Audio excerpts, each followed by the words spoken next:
Most leaders recognize today that culture is critical to the success of our organizations. But where they're struggling is with how to demystify culture. How do we measure it? How do we get our hands around it? 72% of respondents have experienced stress in the workplace. Anyone else in this room ever had a sense of being overwhelmed? Today we're here to tackle a topic that affects all of us every day and in many different ways. We have an annual conference and we always set up the speakers, and Carol Ring was our keynote speaker to start off the whole morning.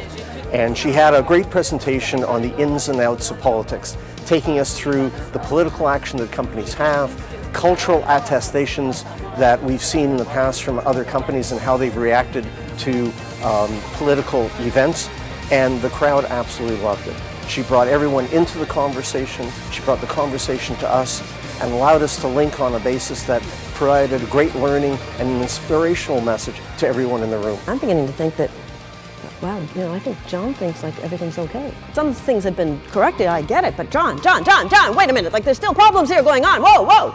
Well, it's very engaging, it's very interesting, it's a different perspective. Were their employees inspired by what was being done? Or were they jaded by the opportunistic marketing?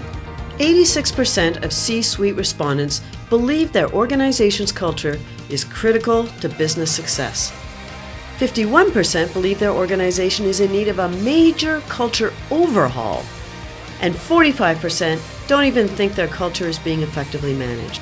So our organization's culture is critical, some form of change is needed, and what we do have isn't being effectively managed.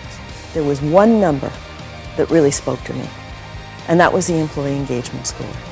Because you see, for me, employee engagement is just a symptom. What it tells me is that our employees have run out of gas. And I believe that it's corporate culture that fuels our organizations. So I knew if I was going to make a sustainable change here, I was going to have to address the culture first.